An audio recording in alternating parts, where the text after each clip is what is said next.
আমরা স্বাধীনতার বিরুদ্ধে ছিলাম না। আমরা বরঞ্চ স্বাধীনতার সঠিক সুফল পাওয়া যাবে না ভারতের সহযোগিতায় যদি দেশ স্বাধীন হয়, সেই জায়গায় আমরা আশঙ্কা করেছিলাম। জামায়াত ইসলামী কখনো স্বাধীনতার বিপক্ষে ছিল না, তবে ভারতের সহযোগিতায় স্বাধীনতা আসলে দেশের জন্য সুফল বয়ে আনবে কিনা সে নিয়ে সন্দেহ ছিল বলে জানিয়েছেন জামায়াতের আমির ডাক্তার শফিকুর রহমান। তিনি জানান, পাকিস্তানের নিপীড়ন ও শাসক গোষ্ঠীর বিরুদ্ধে দেশের মানুষ ফুঁসে উঠায় মুক্তিযুদ্ধ অনিবার্য হয়ে উঠেছিল এবং স্বাধীন বাংলাদেশকে পরবর্তীতে তারা মেনেও নিয়েছেন। সম্প্রতি চ্যানেল 24-কে দেওয়া এক সাক্ষাৎকারে এমনটি দাবি করেছেন দলটির আমির ডাক্তার শফিকুর রহমান।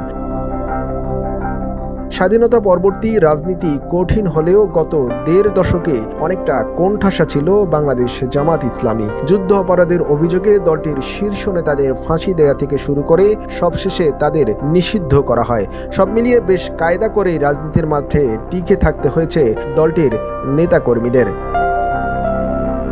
৫ আগস্টের পট পরিবর্তনের পর থেকে অনেকটাই স্বস্তির সময় কাটাচ্ছে জামাত ইসলামী। নানা প্রতিকূলতা পেরিয়ে আসা দলটির উত্থান পতন প্রসঙ্গে জামাতের আমির বলেন, আওয়ামী লীগে ক্ষমতায় এলে নিষিদ্ধের প্রসঙ্গ ঘুরে ফিরে আসে। তিনি আরও বলেন, নিষিদ্ধের রাজনীতি তাদের সমর্থনের বিষয় নয়, এটি মূলত জনগণের আকাঙ্ক্ষার উপর নির্ভরশীল।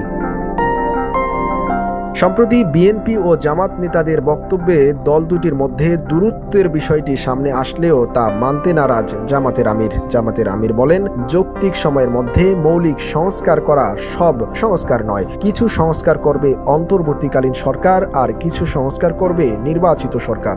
আমরা মনে করি নৈতিক দায়বদ্ধতা আছে বর্তমান সরকারের। তাড়াহুড়া নেই বলে এই বিষয়টি টেনে লম্বা যেন না করে সে কথা আমরা বারবার বলে আসছি।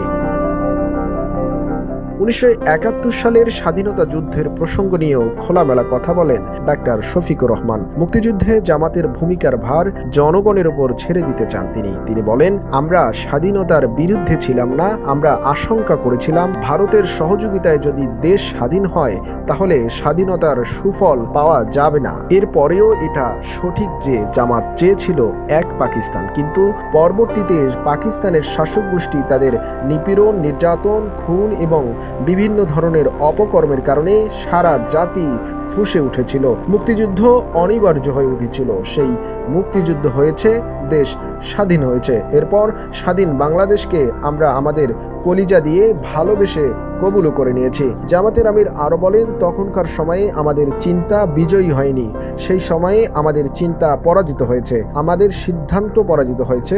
এখন জনগণের মূল্যায়ন হবে আমাদের সেই ভূমিকা কতটা যথার্থ ছিল। রাজনীতি সমাচার, নিউজ ডেস্ক।